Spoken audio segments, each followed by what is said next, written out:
Non, je ne le crois pas. Je crois qu'effectivement, Emmanuel Macron a fait beaucoup de bavardages.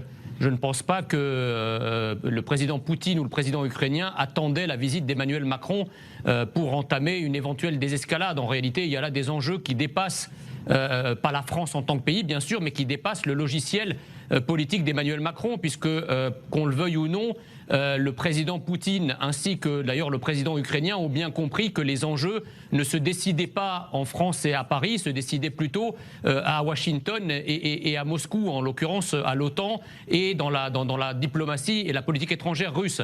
Ça, c'est la première chose. La deuxième chose, quant à dire qu'Emmanuel Macron est un homme de paix, non mais d'accord, mais c'est ce que je vous dis, c'est effectivement, il a parlé pendant 5 heures parce que ça fait partie de la tradition diplomatique et de la politesse diplomatique, non seulement d'accueillir ses hôtes mais de les laisser parler, mais quant à dire que c'est un homme de paix, comment est-ce que vous voulez qu'un homme qui a été incapable d'être le président de la paix dans son propre pays puisse être le président de la paix en Europe et encore moins dans le monde? Alors je sais bien que la boursouflure égotique d'Emmanuel Macron lui fait voir sa stature de président du monde ou du président de l'Europe, bizarrement jamais de président de la France.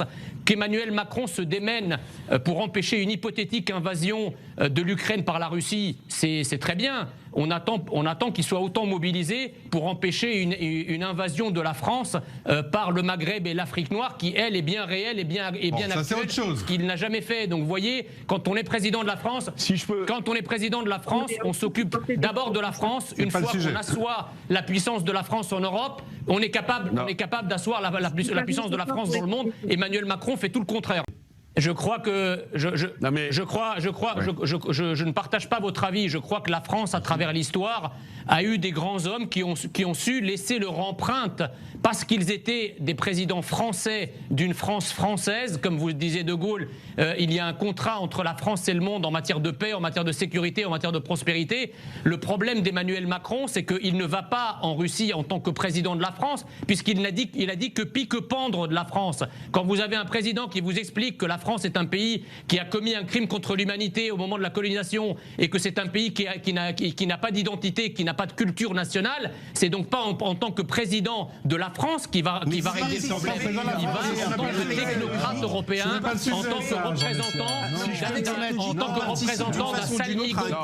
que représentant d'un salmigondi européen et mondial, et donc il ne peut rien obtenir. On en est encore avec un mouchoir de poche. Le président sortant qui est à 23%, donc loin devant les autres, et derrière Marine Le Pen, Éric Zemmour, égalité, 15,5%, Valérie Pécresse, 13%, Jean-Luc Mélenchon, 13%. Alors, qui a le plus de chances de se retrouver face à Emmanuel Macron? Avec tout le respect que je dois à Meyer Habib, je comprends qu'il fasse la propagande de Valérie Pécresse puisqu'il la conseille, mais...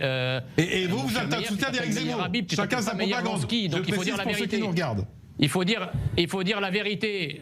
D'accord, mais le problème, si vous voulez, c'est que quand Meyer Habib nous explique que Valérie Pécresse est la seule qui est capable de battre Emmanuel Macron, si c'est pour battre Emmanuel Macron et faire ensuite du Macron, ça ne sert pas à grand-chose. Or, c'est ce qui va se passer. Non, ce ne sera pas le cas. Valérie Pécresse est une macroniste du 20h02. C'est-à-dire, si on annonce un résultat à 20h que Macron a gagné, à 20h02, Valérie Pécresse appellera à voter Emmanuel Macron, et chacun sait qu'en réalité, la primaire de la droite n'a pas désigné simplement le candidat ou la candidate à la présidentielle de la droite, elle a aussi désigné le Premier ministre ou la Première ministre d'Emmanuel Macron en cas de victoire de ce dernier.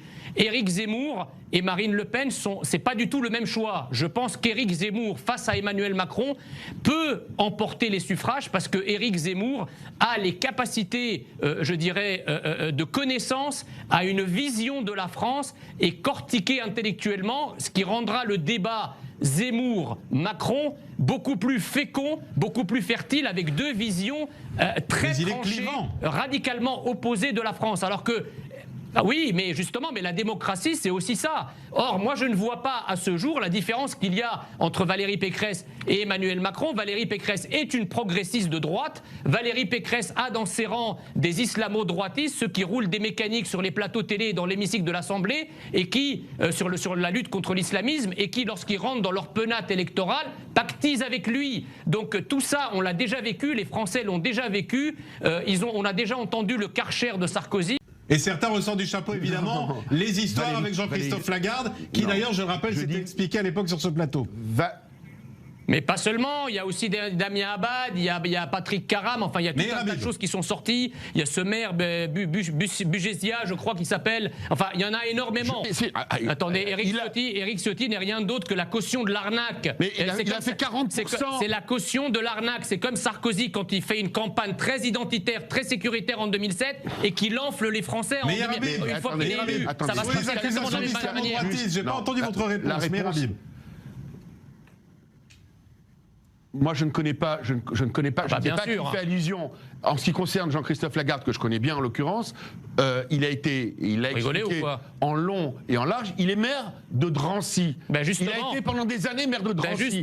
La majorité de la population est d'origine musulmane. Justement. Et pour le connaître, je dis aujourd'hui, et je ne suis pas d'accord avec tout ce que dit Jean-Christophe Lagarde, il est très loin d'être proche des islamistes. C'est faux, c'est un procès d'intention. J'invite les téléspectateurs à aller voir l'article que j'ai publié aujourd'hui dans le magazine Causeur d'Elisabeth Lévy. J'ai publié un papier où je démontre factuellement toutes les compromissions d'un certain nombre de vos élus LR avec l'islamisme radical, avec l'islam radical. Je vous invite à aller le lire. Je ne comprends pas les arguments que je viens d'entendre.